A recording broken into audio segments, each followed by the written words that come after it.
50s. I read about the massive pandemic back then, but obviously most of us probably don't remember much of that. It's back in the mid 50s, and I learned a lot about the flus and the Asian flus that have come out of China and why they've been coming out of China and why 90% of the flus have come out of China in the last 50 years to understand why this is happening. And it's a little scary. It doesn't mean that it's going to end if they continue their wet markets and the way that their culture operates over there with doing some of the things they do with animals.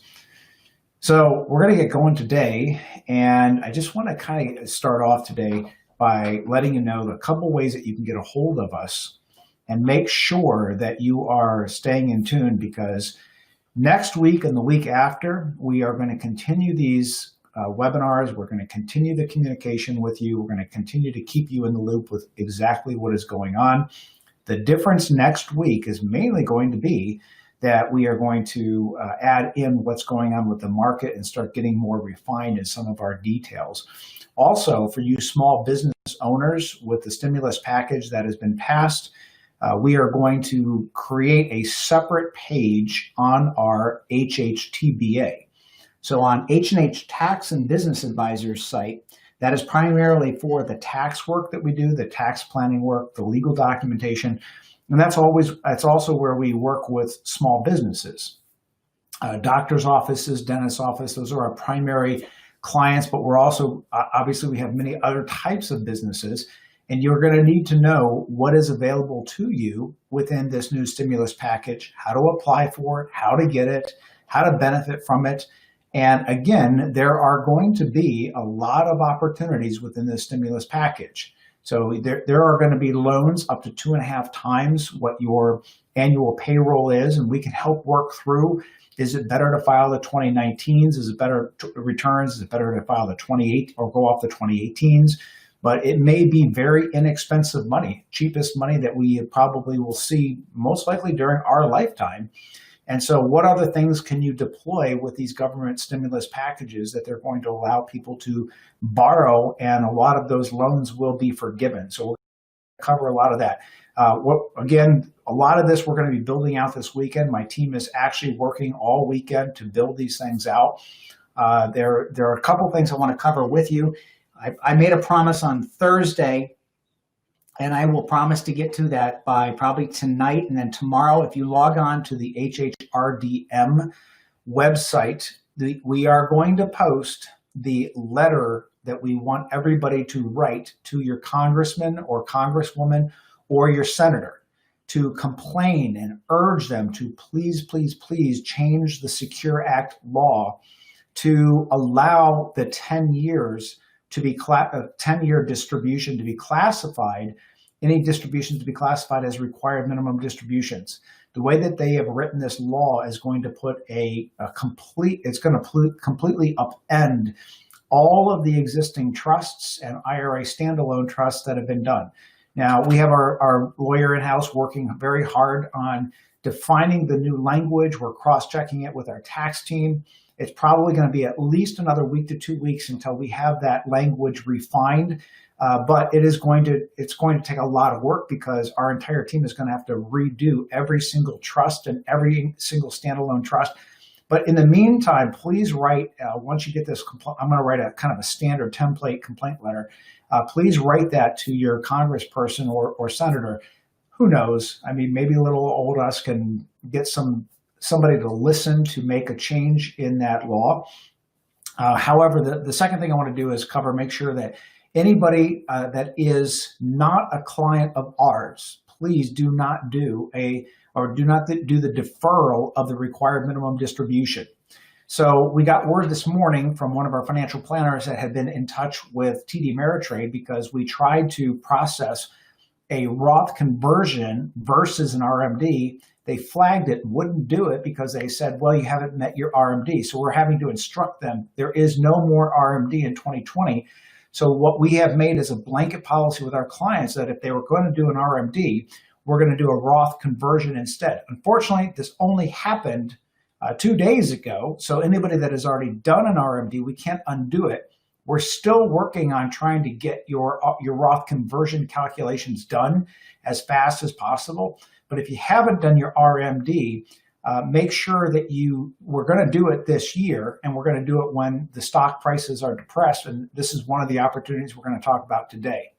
Let me just make sure I covered all the other things here. Also, we're seeing a lot more activity on our YouTube site, which is when we live stream, a lot of people can just log right on there, and it will tell you when we're going to live stream in addition to Facebook. If you log on to Facebook and you sign up for our page there, which is HHRDM, H&H Retirement.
Okay, are we back yet? Let me see.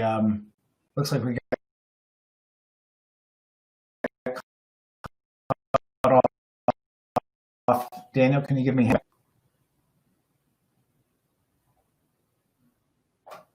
Let's see. I do not see us back.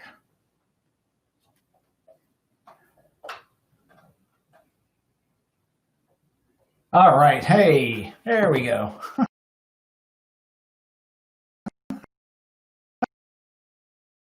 Right now.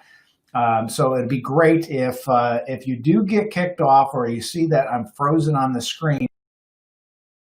One of these things where I just have to go back on and reconnect. So, okay, so hopefully we're back and live, and let me just see where I left off here. So anyway, the IRS on leave, they're at home working, and why I tell you this is that I think it's going to have a big effect on the stock market, because the stimulus package is going to be distributed by the Department of Treasury. And if that is on freeze, or these people are, I don't want to say handicapped, but they are not going to have the same kind of speed as they did when they worked at home, especially, you got 80,000 workers that are now going to clog up the internet even more. So I can foresee even a lot more volatility in the stock market as the hedge funds and institutions start playing their games, especially because that stimulus package is going to take a little bit longer than what we expected, especially with this morning's news, about the IRS being sent home. Okay, so let's get into today's discussion on what we can learn about the 1929 crash and some of the similarities in the 2001 and 2008 crash. And then what are some of the things that we can do to take advantage of some of these things during this time? So let's review really the differences, because I think if you've been watching any of the financial news or financial TV, they talk about these similarities between today's crash and the 1929 crash. And I would argue that all day long. I'd love to get on there and debate this with them, because they bring on these hedge fund people. And again, you have to be very, very careful as to what information that you listen to. Here's a great example. Yesterday, the stock market in the Dow Jones was up or down a little bit, and it was down around an average of 300 for the day. Right before the close, one of the ladies, and forgive me for, it's not any disrespect, there's just a lot going on right now. I don't remember her name, but she got on a few minutes before the market closed, whatever it was, 20, 30 minutes. And here's what she said. She said, she's from the IMF, the International Monetary Fund. She said, we anticipate a recession greater than the 2008 recession. Hello. I mean, businesses did not close all around the world in 2008. This was an immediate, like within 7-day shutdown. The 2008 took a lot longer for that to trickle down. Of course, it's going to have a repercussion, but what most people do is they freak out, and then the institutions are playing that game, because what will happen is that kind of bad news comes out. The institutions know that the world will now be worrying over the weekend. So the institutions sell. The market's going to go down. Watch what will happen on Monday. The market will absolutely freak out. It'll go down. And then the hedge funds and the institutional funds will be sitting right there on the doorstep waiting to pick it up again when the whole world is freaking out because this one woman had this one statement. You got to step back and look at this from the outside. It's not the world is crumbling. It's the institutions are still manipulating the market. This is going to go into today's discussion of what happened in the 1929 crash. Now, the differences are this. In 1929, you had 10 years of the 1920s when there was just this giant boom. Now, what differs between then and now? Well, then there was basically two industries, agriculture and heavy industry. We didn't have healthcare. We didn't have pharmaceuticals. We didn't have technology. Our country was very non-diversified at that point. A lot of the loans that the banks were making were propped up on artificial value. That will remind you a lot of 2008. So companies there was no SEC back then. There was no financial regulation. People just freely traded stocks. And so you could be an insider trading. You could go around to all your people you know and slip a little secret in. Hey, I think this stock is going to quadruple. You buy it. Everybody gets on fire. They buy it and you dump it, otherwise known as pump and dump. You pump it up and you dump it before everybody else gets it. Now, not to say that doesn't go on in a small way today, but it's more of the large institutions and media now, or large institutions and hedge funds use media to create confidence or ill confidence as opposed to actually spreading false realities. Now, I think it's Altman, this guy's named Bob Altman. He is now his feet are being held to the fire because he came out publicly about a week ago and said, I feel like the whole world is going to come to an end. He actually said he foresees hell coming. And he said that the stock market can go to certain stocks in the stock market can go to zero, primarily Hilton, he stated. He said that they should shut down the entire country. The market moved down 4% by his national media statement. And you know what he did? He had all the markets shorted. He had invested $27 million. And because the market moved down 4%, he made $2.5 billion on $27 million. You know what he did then? He sold it. And then what did he do? He bought in the market on a bull. He bought in because then when he took all that money and he started buying in and he said, now I'm buying Hilton. He said days before he thought Hilton was going to go to zero. Then why did he buy it? So now it soars up. This game will continue. This is how you have to step back and understand how to win during these times. So in 1929, we had artificial values. We had stocks back then that were they were selling at 4,000 times their intrinsic value. They had PEs in the thousands because there was no media like we have today to say what were the earnings. There was no accounting or auditing that were done on the companies to say, here's what you're paying your officers, here's what your benefits are, here's what your pension is, here's what you're paying in a dividend. You just didn't have this kind of communication back then. What it was more of gambling. And so when you take a stock market in 1929, the reason I'm disputing these things that these people are putting on TV is you got to step back and really look at the science of it. I saw one guy yesterday on Fox. He said, well, this is going to be a lot like the 1929 stock market because when that crashed, it took 20 years to come back. But let's look at a fact here. 1929, October, is when the stock market actually crashed. It actually came back around 1933 to 1934 with World War II because we needed to do what? Ramp up.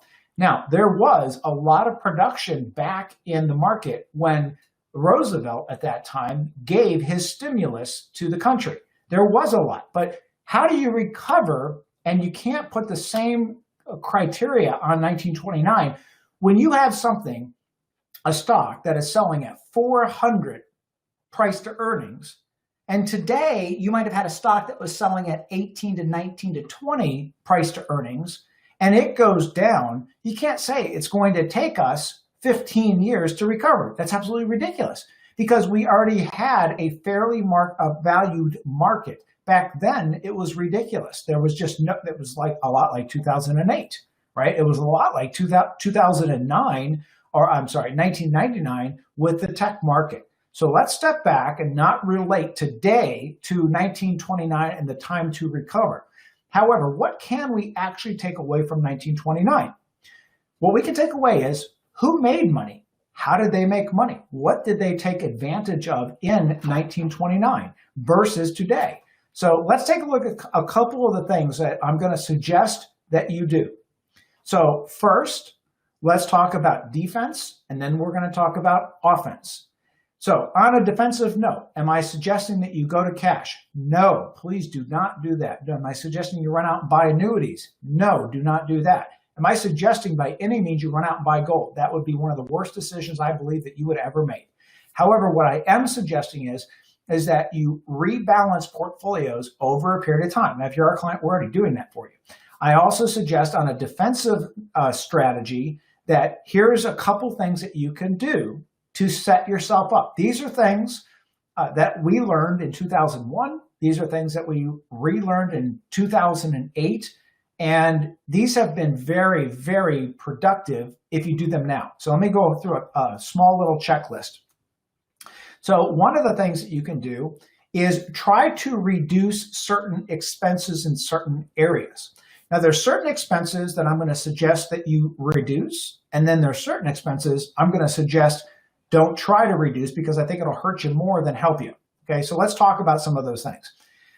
One of those things is health insurance. Now, I'm not suggesting by any means you get rid of your health insurance or you reduce the amount of coverage that you actually have. But can you buy something? Can you actually increase your deductible and then buy some type of short-term or catastrophic care?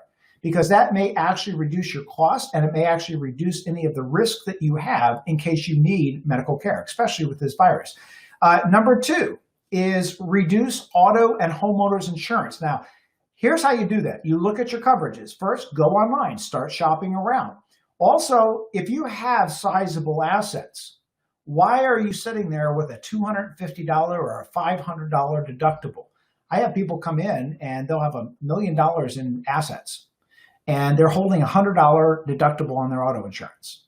And look, insurance is there for one reason and one reason only. It is to cover the expenses or risk that you cannot personally afford to cover on your own. And so if you have a $100 deductible, the way to reduce that expense is increase the deductible to $1,000 or $2,500 on your auto and your homeowners. Now, in that same tune, I want to make sure that you have enough liability coverage, because I can foresee, and this is defensive, I can foresee a lot of lawsuits coming. This is what happened in 2001. It happened in 2008. I cannot find any reason why it's not going to repeat itself. It will repeat itself. You will have lawn care workers that get hurt, supposedly, on your property. You will have people in your house, repair people that can get hurt. You can have people on the road that are stops and you rear end them and all of a sudden they can't go to work. And they're going to try to recover what they've lost in this economy through people who they believe have money to do it, or even just if they think that you have insurance. So again, make sure that you have your auto and your homeowners structured correctly. You can reduce the cost if you already have a liability policy. But here, if you don't have a liability policy, increase the deductibles on your auto and homeowners, take that savings and buy yourself an umbrella policy. Okay, what else? Real estate taxes. So we know that real estate is going to drop 20 to 30%. What you want to do is be able to hit that right on the mark where you get an appraisal that shows that the real estate value has dropped. So appraisers are probably going to be looking for a lot of work. So try to line up some appraisers now so that you can get an appraisal on your house, and then you can submit an argument to the county to reduce your property taxes. Here's another one that you can work on to try to reduce costs. Contact your utility company. See if they have any programs to delay credit, grant, reduced percentages. I know that a lot of the, as an example, Comcast just offered a free 6-month internet service, and then it's only $9 after it. Now, the bandwidth is not great. Now, I read this article, and I was really frustrated about this article. So this reporter gets on there, and he says, Comcast to offer free internet service, but beware. So I'm thinking, okay, what do I got to beware about if it's free? Are they signing me up for like a 10-year plan? And so he went on to say that he was disgusted with Comcast because they were only giving 25 megabytes up, 3 megabytes down on the bandwidth, and they should give a lot more. I'm thinking, please, really? They're giving it to you for free. You're going to complain about it? What is that old thing about beggars and choosers? So if they give it to you for free, that's one option. Now, here's another option. We are having major bandwidth issues all over the country, right? And so here's an idea. With your internet at home, what we have done just to protect ourselves is we have 2 internet service providers. We reduced the amount of bandwidth, so instead of paying $100 a month, we have 2 internet service providers at $50 a month each. So the price is the same. However, we are noticing at home with all this bandwidth issue, one ISP goes off and we'll just switch the wireless at home, whether it's a TV or a computer or whatever it is. So that's an idea to kind of stay protected at home. Also, what we found out is that T-Mobile has nationwide 5G activated right now, and that is actually as fast as most of your ISPs. So could you actually have a cell phone with T-Mobile with 5G and turn off your home ISP, or only have one slower, lower cost ISP at home, and then actually run while you're at home? You can actually run your entire house internet off of that 5G phone. Now, I've tested it because I've tried this, because if you know me, I like 3 backups. I like a backup to a backup to a backup, right? It's just that Titanic mentality of don't ever leave port without more lifeboats than you need, and don't ever anticipate that your ship is unsinkable. So have multiple backups. And so we've tested it at home. I think that's a great way. If you're saving money, you might be able to just upgrade your phone at no additional cost and then go to 5G, and then voila, you've got fast home internet service. Okay, what's another one? I would suggest right now, if you have a mortgage or an auto loan, you might be in a very good negotiating position to either refinance or defer some of the interest payments. Just got to be careful now that they're not going to nick your credit, so that you can defer, but it's not going to hurt you. So some companies are doing that. Wells Fargo announced this morning a couple big issues. Number one is that they're not going to come after anybody for auto loans or home mortgages for a year. The other big announcement this morning from Wells Fargo was they were closing a lot of their branches. Now, my goodness, they just approved this $2 trillion stimulus package where a lot of people are going to have to go into a bank and either borrow that money or get an application in. And I'm a little worried that that's going to delay it even more, again, putting some short-term volatility pressure on the market. But what I would suggest you do is get prepared.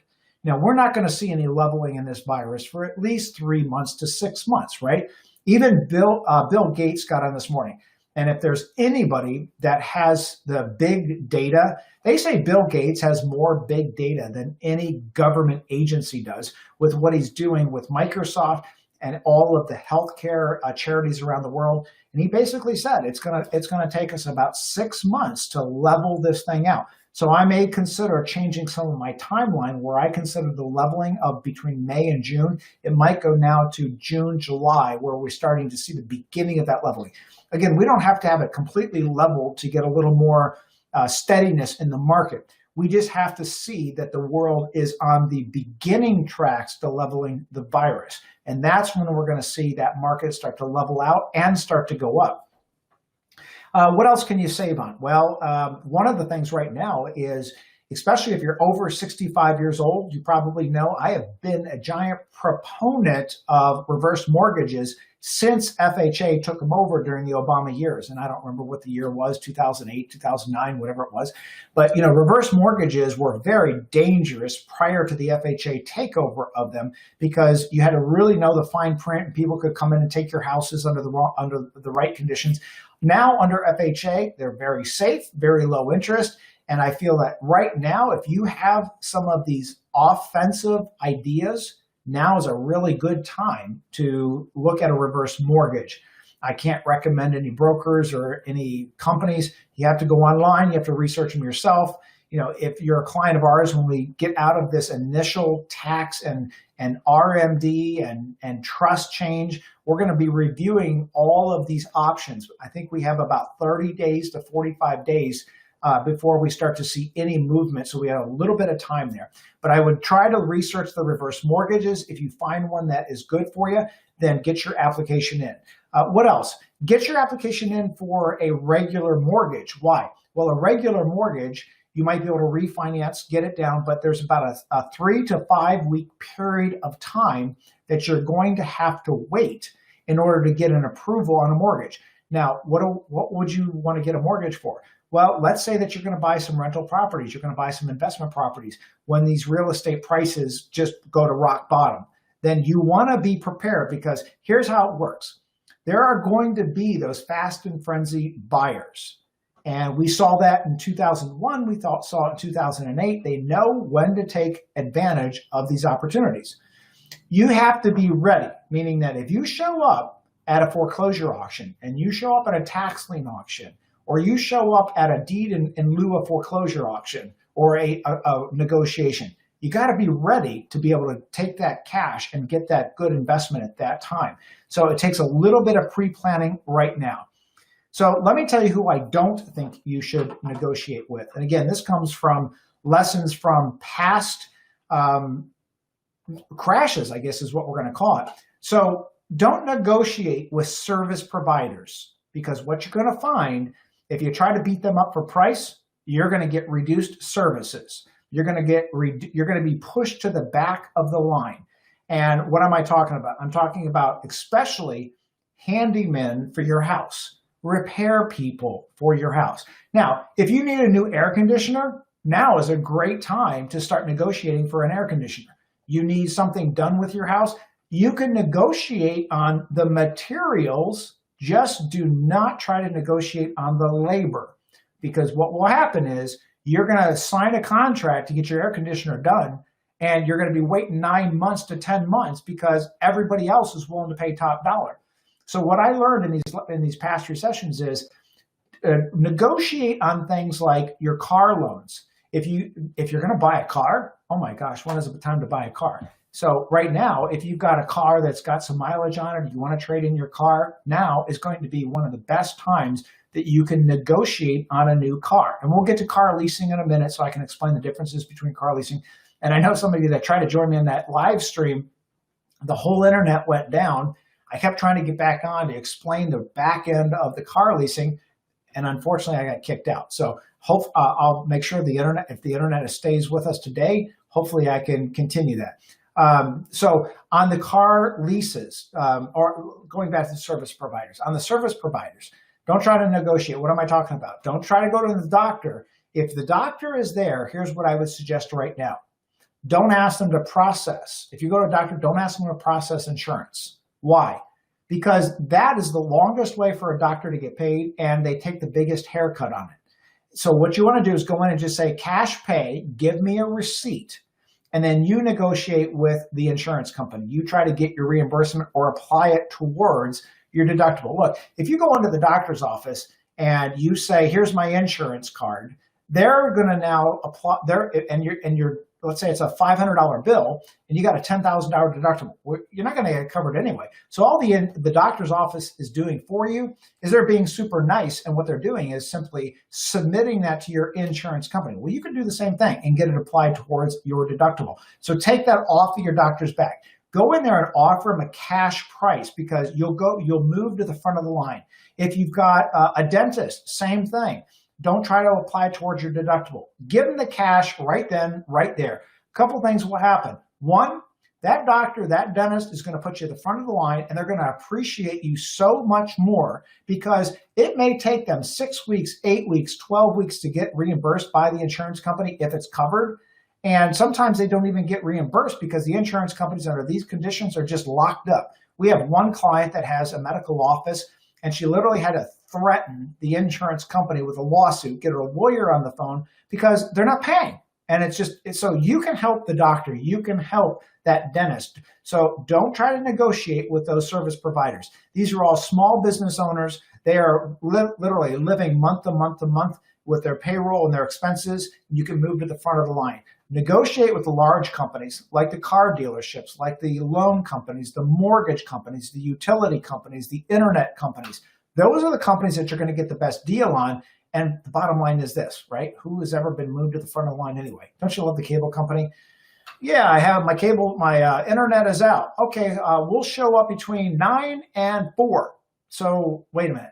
What is this, the 1800s? Do you think I just sit here at home? Well, I guess I do now, right? You can't get them now. You can't even get them to come to the house now. So again, these are large companies, and you're not going to move to the line, whether the front of the line, whether you negotiate or not. So these are some of the defensive things. Let's talk about this auto and what you can do. And these are the lessons that we learned from the 1929, the 2001, the 2008. When you look back and you look at what some of the maneuvers are that people like J. Paul Getty did and how he rearranged his finances back then, and what these companies that he was creating into tax-exempt companies. Why? It was a defensive move to save on taxes. The taxes he could take and redeploy those into offensive moves. And I'm going to talk about the offensive moves in just a minute. But the goal is take a look at where can you reassign or redeploy expenses that you can negotiate down without losing services and without getting pushed to the back of the line. Okay, so let's talk about autos and auto leases. So last night I said I got caught off, but let me give you the real deal on auto leases. Why do I like auto leases? Number one, you put all the risk on the auto company and leasing company. Let me give an example why. So let's go back to 2008. So 2008, the whole market, well, even 2001, this is actually where it started. So 2001, no one was buying anything, right? I mean, the terrorists ran the planes into the Twin Towers. The Pentagon was attacked. The one plane went down in Pittsburgh before it got any further. And the whole country is literally on scared lockdown. So the auto dealerships weren't selling anything at all. So what did they do? They came out and said, you can take a 7-year loan at no interest to buy a car, or here's a special deal on the lease interest or the lease payment. And so at that time, I looked at this and I said, wow, what a turnaround. It's because when you take a closed-end lease on an automobile, you're literally putting all the risk on the auto dealership and on the finance company. So if you go buy, say, a Chevy, and Ford Motor Credit is the one that is going to lease that car to you, Ford Motor Credit is the one that is taking all of that risk. I love that. So sometimes people will come to me and they'll say, well, how much lease? Well, how much do you want to put at risk? Because the more you try to put down on a lease, because see, this mentality is, I want to keep my payment low. Well, you keep your payment low. The way you keep your payment low is you put the down payment down. Well, that's the buying mentality. It's not the leasing mentality. Remember, one of the things that we learned from J. Paul Getty is he had a very famous statement. And that statement was, rent that which depreciates, buy that which appreciates. So what do we think is going to appreciate? Real estate will appreciate. So we want to be prepared to buy real estate. Stocks will appreciate, in my opinion. Great country. We're going to continue to spend money when this thing lifts. We have great companies out there that know how to make money. There are going to be more births than we've ever seen since probably the baby boom or 2001. So there'll be more consumption by investments, by American businesses. These will increase. What does not increase in value? An automobile. It decreases in value. So again, why do we want to buy that? Here's the other risk mitigation factor with a lease. Let's say I take a 3-year lease. And here's the common objections because people don't understand it. They'll say, well, I take a lease. Well, what happens if I drive over the miles? Here's the question.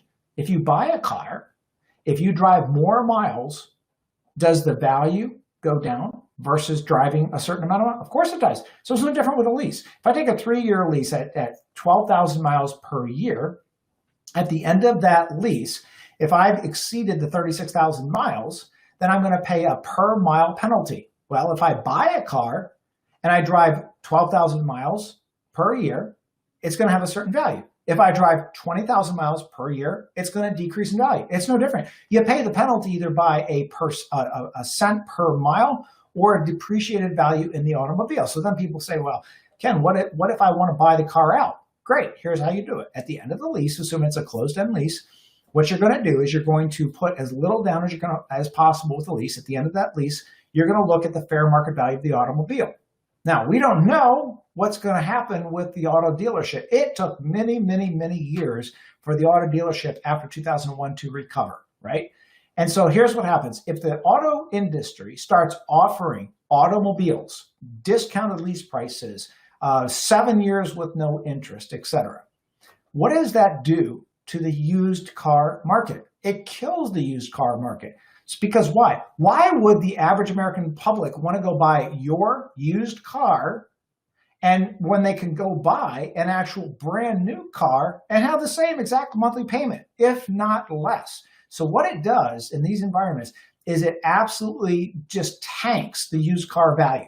So what is the advantage of a lease? Well, the advantage of the lease is if the used car value dumps after 3 years, you basically can walk into the car dealership and go, okay, here's your keys. Thank you very much. You guys just took the loss. However, let's say that the car market, and I'm wrong, the car market goes up in value. What can you do? With a closed-end lease, you buy the vehicle out. Now, some people say, well, what if I've driven over the miles? It doesn't matter. If you buy the auto lease out, they don't even look at the dings that you have. They don't look at the miles that you have.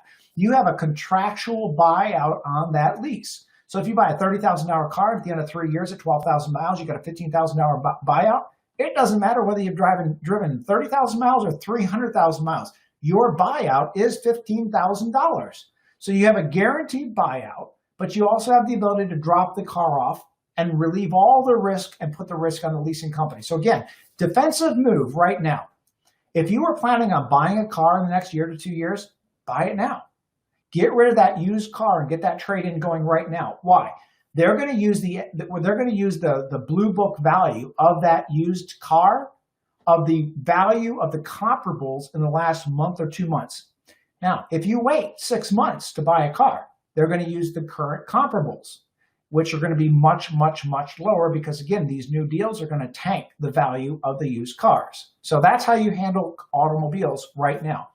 How about if you have a house and you've got some extra equity in that house? So here's two things. One is you better have a soluble cash flow plan so that if your investment that you take out of the house is either delayed or it doesn't pay you immediately, you've got the cash flow to take that extra equity out.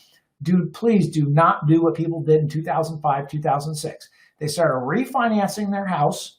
They took the equity out and they were making these ridiculously stupid investments in real estate when the real estate was worth 2 to 3 times its real intrinsic value.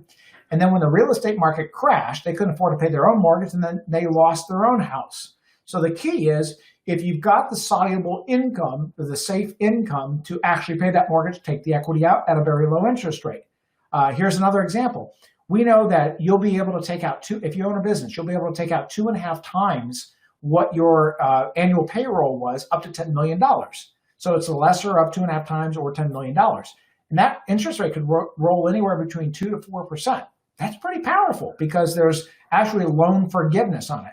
Now, if you have, let's say you set up an LLC, and let's say it was an investment management LLC, a property management LLC, and let's say that you were paying yourself an income from that, a W-2 salary.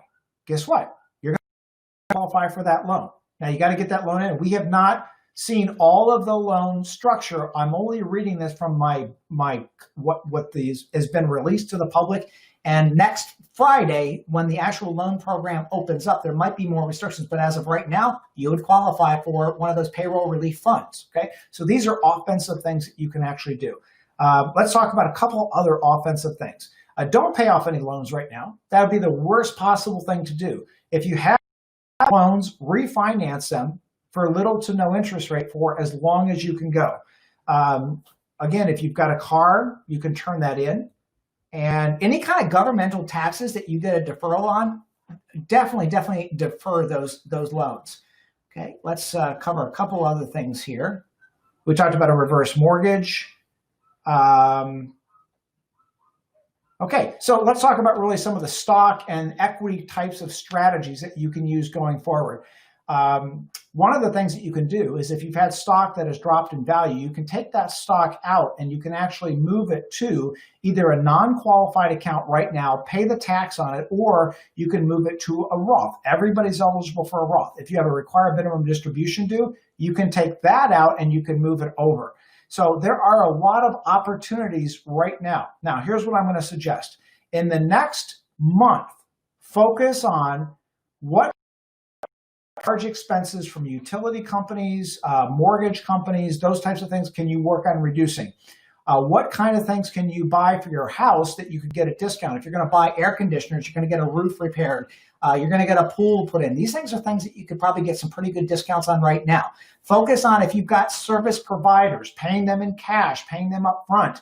You know, if I go to a doctor right now, if he says I owe you $500, I'm going to probably pay him $600. Why? I want better service. I want to be moved to the front of the line. I want to be top of mind with those service providers. If you've got handymen, lawn care people, same thing. You want to move to the front of the line. So let's look at some of the businesses. Now, if you are looking to buy a business, this might be the perfect time because there's actually been some business loans with the SBA that have opened up. However, what I would probably do is get yourself in the position of 6 to 9 months from now looking to buy those businesses. Those businesses are not going to feel the pain for about another 6 to 9 months. Some of them have laid off with some of the government programs, even like the foreclosures. I'm going to move my timeline forward. Originally, I had my timeline at the biggest decrease in real estate would happen in November, December. I'm actually going to move that timeline up to about February or March for the bottom end of that real estate. And one of the reasons is when you read some of the bailout provisions of the stimulus package, there will be people able to hire government programs for that period of time. However, when those government stimulus programs run out, that's when it's going to be open season on buying great real estate at just greatly discounted prices. Okay, so these are the things that we learned from how these people made money in 1929 and some of here's an interesting fact. The most number of millionaires were minted in 1929 per capita of any time in history because it was the largest loss. It was the best opportunity because from 1920 to 1929, there was virtually no discounted opportunities. No different. In 2001, some of the biggest money was made when the tech market crashed and people were able to buy it. Here's a good example. Right now, Warren Buffett is sitting on $125 billion in cash. He could actually buy in the entire company of McDonald's, Starbucks, Tesla. There's a lot of companies out there that he could literally buy at such discounted prices. He couldn't have done that a month ago. So this is the time where it's also good to sit back and watch what he's doing. Now, some of that doesn't become public until after he does it, but you can watch. This is a genius at work where he's sitting on that kind of capital, and he's the guy that I followed for years. He waits until the right time, and then when everybody is at their greatest amount of fear, that's when he goes in and buys it because he's buying it 30, 40, 50, 80% on discount. So hopefully this gives you some ideas, some concepts that you can work with. And with that, I'm going to open up to some questions. Let's see here. Okay. Yeah. Sorry about the internet. So we actually have two providers. And even though I can jump from one to the other, which is what I just did when I got cut off at the beginning of today's show, I jumped to another ISP because we've got two home ISPs. I just, cut them in half, and so the speed is in half, but it gives me a backup to a backup, and I don't even know if the other one is back up yet again. And then I got a third backup on my 5G phone, which in today's internet environment, I would highly suggest. Okay. So real estate. Well, there's a couple questions. So one of them is on reverse mortgages. No, reverse. The question is aren't reverse mortgages a scam? They are not a scam. They used to be 30 years ago when they were created by these gypsy con artists out of California, and the whole goal was to scam elderly people out of their homes. And they went through a lot of regulation. A lot of people got put in jail. And then the government actually figured out that a reverse mortgage was pretty good, because here's what happens when a person gets older and let's say that they've got Social Security and Medicare only. Well, Medicare does not cover long-term care. And unfortunately, there is an exclusion right now if you are in a long-term care facility and you have a healthy spouse at home, they cannot force the sale of a primary residence. So the reverse mortgage was when Obama got into office and they FHA'd everything. They made it good. They governmentized it so that it was fully regulated, so that it was very safe for seniors to do. Then what they did was Obama, and I don't remember the number, you could probably internet this, Google this, it was somewhere around $600 million or $800 million the federal government infused into the reverse mortgage lending system so that they had the money to give. Now, I've been making this prediction for a couple of years, and we'll have to see what happens. It may be with the tax explosion that we're expecting here in January, February of next year. My prediction was, and keep in mind, I've been predicting for years that we're going to go after IRAs. And every year they're doing something to nail people with IRAs with higher tax. Here's my next prediction. They're going to come out with some type of income-based determination of Social Security. So now, there's tax on Social Security, whether you're under a certain limit or over a certain limit, you either get taxed or don't get taxed on it. So it is a pullback. In addition, there's now an income-based penalty on Medicare. Look, I really believe that Medicare and Social Security are going to run into such a problem. They're right now slated to be bankrupt in 2034. And now with this debacle, it'll probably move it farther back, like 2028, 2027, somewhere around that.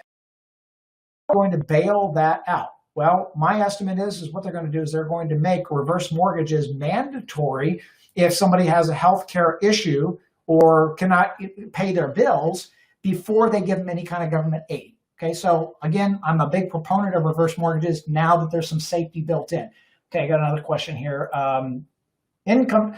Well, I don't know all the different income taxes that will change, because these are things that generally the politicians will not come out and say, hey, we're going to change your income taxes. What they are going to do is they're going to say, hey, we're going to change the amount you can deduct on the back end, or we're going to put limits on certain things. And what it does is effectively increases the amount of tax that you pay without actually having to say we increase your tax brackets. Okay, how much? I have about one more minute here. Let me pick one of the juiciest questions here. All right, here's a question. Yeah, today's the weekend, so I'm wearing a golf shirt. Sorry. So, I do have to have a little sense of, not wearing a dress every day. By the way, if you notice online, that the sale of online, the sale of tops versus bottoms is now 3-to-1 because of all the video chats that people are doing at home. So I guess they must be buying new tops. All right, let me answer a question that actually has some teeth to it here. Let me scroll down here. Roth conversions, so look, no one can, the question is when should I do the Roth conversion? No one can pick what the bottom is. If you try to do that, you're trying to market time. I would say that, if you are a client of ours, we're figuring that out, but we're not trying to say, hey, we're going to do that Roth conversion at what we feel is the market low. We don't know that. We just know that it's down still 20%, and probably next week it'll be down another 5 to 8% just because of this lady that talked about the IMF and some of the other problems that we see.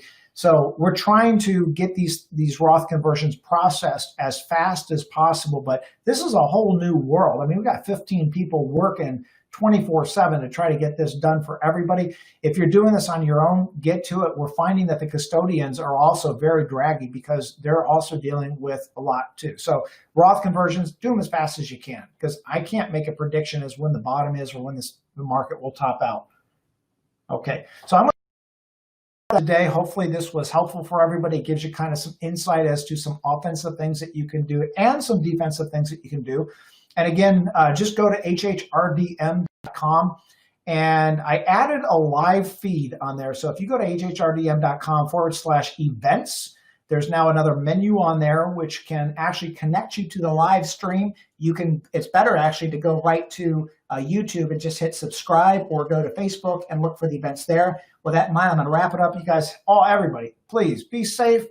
And the best thing we can do is let's just be grateful that if you're watching this, hopefully you're healthy, you're at home with your loved ones, You've got some food in your cabinets, and that is better than a lot of the other world. And in the meantime, while we all get through this together, let's make sure that you are taking the right steps proactively to not only come out of this financially okay, but take advantage of this. This is one of the best opportunities I've seen since I've been around.